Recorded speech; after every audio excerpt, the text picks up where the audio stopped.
Hey, how's it going, everybody? Welcome back to the channel. Before we even get started, please drop a like, subscribe, turn post notifications on, and let's get right into this video. But look at the freaking portfolio, up 15.7%.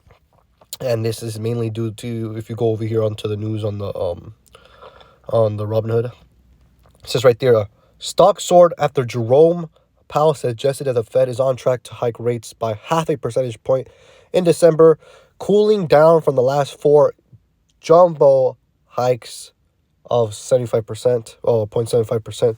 So it looks like they're finally slowing down their rate hikes. So what it seems to, for me, is that they're finally starting to see inflation stop rising and start to stagnate and or slowly go down in a bunch of different commodities, assets, stuff like that.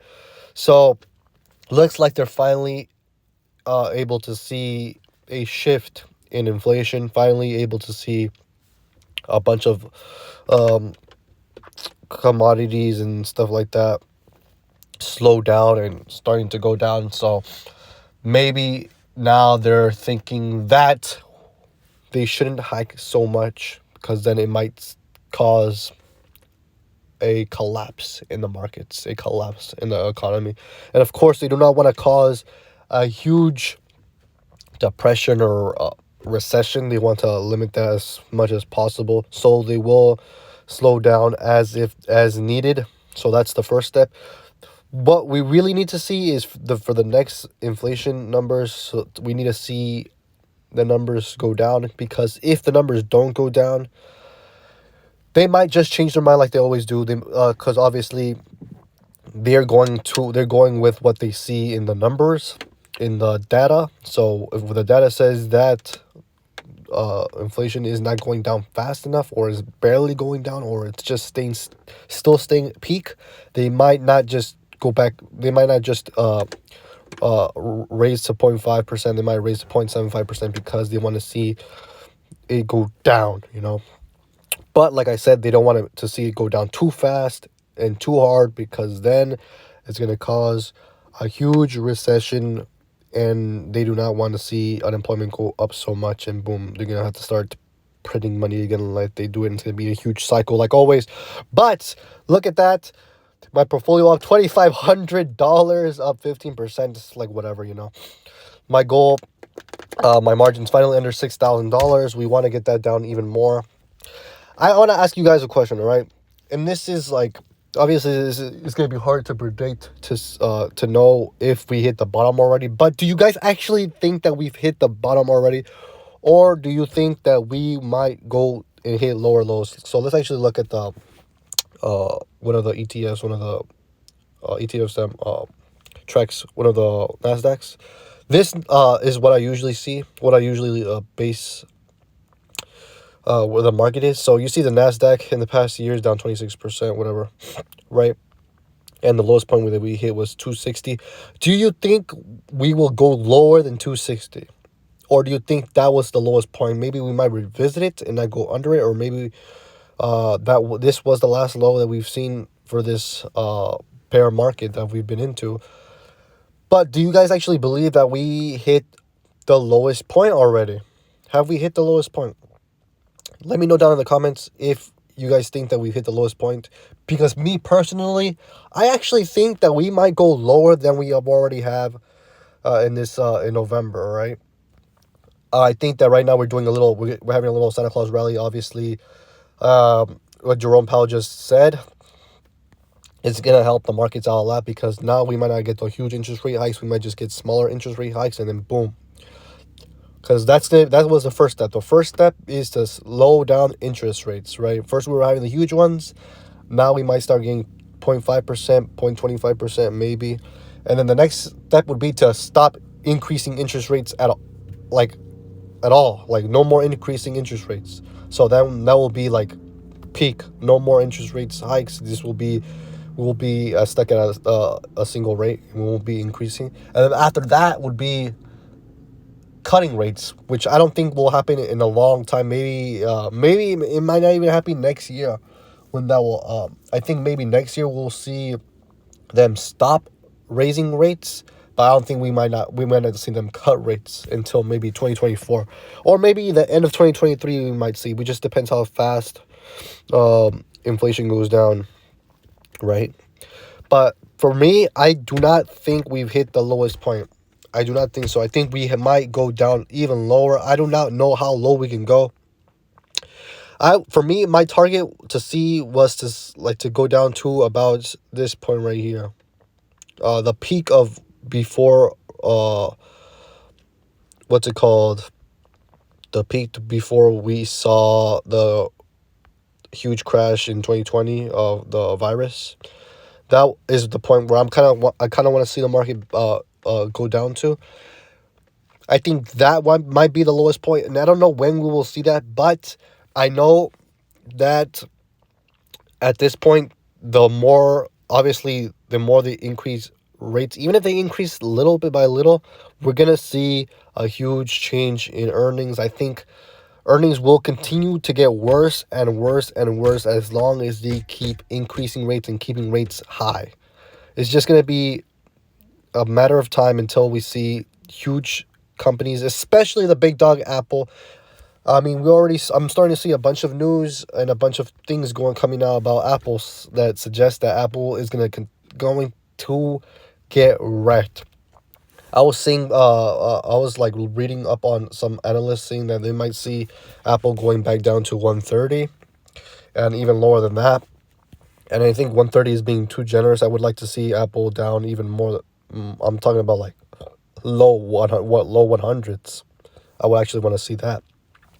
And of course, if Apple goes down to that point, it will bring everything down. It will bring every single stock down because Apple is so big. Apple's huge compared to everything else. And I would like to see that. So I think we might be able to buy stocks for the next until summer.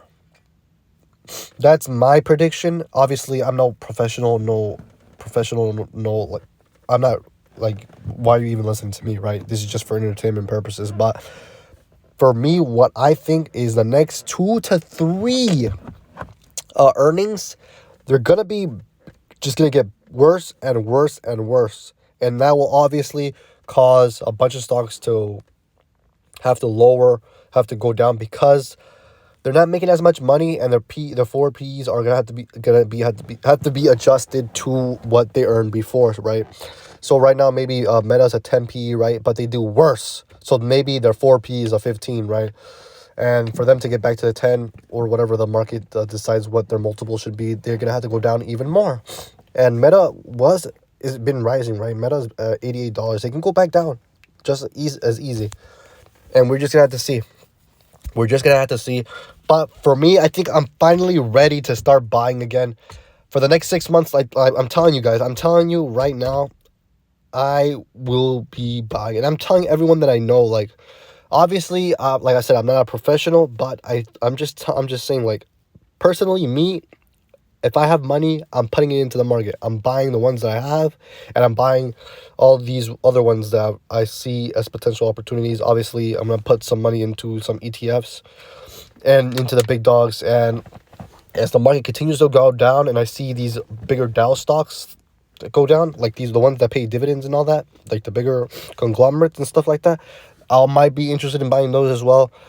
It just depends how low these companies go, right? If they can go down lower and lower and lower, it's going to be just free money at this point. Like I said, right now we're in the first step in which I believe that they're slowing down on increasing interest rates. That's the first step, because before they were just 0.75, 0.75, 0.75, 0.75. Now it's 0.50, maybe 0.2, 0.25 soon, maybe 0.25 soon. And then after that, the next step would be no more increasing at all, just staying flat. That will be the second step. The third step would be cutting rates. And once they cut rates, that's when, boom, that's when the market will start flying high again. But before then, I think we'll be in a place where the market will not reach anytime soon will reach all-time highs. It might be, I'm saying we might not see that until 2024, and maybe not even 2025. But in between those points, buying for those next 2 years, gonna set you up for the next. I'm saying the next 10 years. I'm saying that right now. Remember, I'm no professional, no nothing. This entertainment purposes, but that's my prediction. I could be wrong, whatever. I don't really care if I'm wrong or not. This is just what I'm seeing, what my plan is, and even if I'm wrong, if the market decides to go lower, even lower than in 2024, then whatever, right? I'll still buy some because I'm still pretty young. I'm willing to wait 20 years in the market because even in 20 years, I'll still be under 50 years old. Yeah, even 30 years, maybe in 30 years, I'm willing to wait. That's how long I'm willing to wait because I'm pretty young and I'm in this for the long run. But anyways, obviously it's different for me than for you guys. This is my particular situation. I'm pretty young. I'm in my 20s still, and I'm planning to stay invested for a long time because that's what I really like to do. But yeah, like I said, this could be one of those opportunities where we can make a hell of a lot of money back in the Great Recession. This is probably going to be maybe not as severe as it was back then, but it can be an opportunity like that where we have a couple years to buy stocks at super cheap, buy companies, buy ETFs, buy every single thing that we can, buy crypto, everything that you believe will succeed in the long run, everything that will survive in the long run. We might have these next couple years just like you had it from basically 2008, 2009, 2010. 3 years, you had those 3 years to buy, and if you bought anything in those 3 years that sort of still is around today, you obviously are a hell of a lot more richer now than you were back then. And that's my thought process. We already hit 1 year. This next year, I don't know, maybe we might have all of next year to buy, and maybe even 2024, a little bit of 2024, but that's our opportunity right there.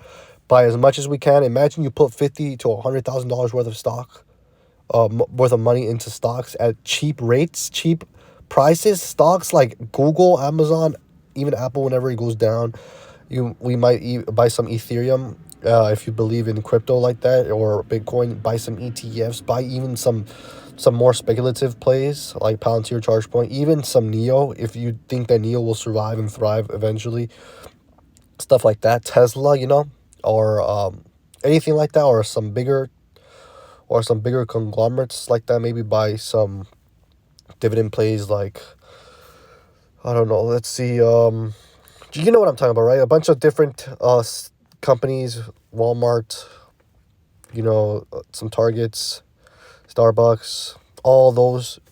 You keep buying them at cheap prices, and then in the next couple of years, you will be able to multiply your money. Not fast, but whew, when I'm saying like it'll be easy money, it's gonna be easy money, because that $100,000 would be worth a hell of a lot more, and not just stocks, man. Even houses and real estate and stuff like that. I want to get into that too. If I see the real estate market really start going down hard, and I see prices go crazy lower, I'm totally gonna be into that. I'll also, if I do end up buying property and stuff like that, I'll probably record some of that just to show you guys how it was for me.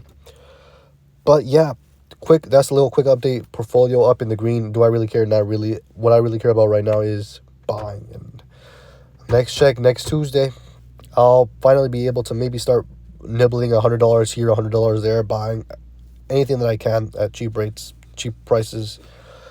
That's the plan.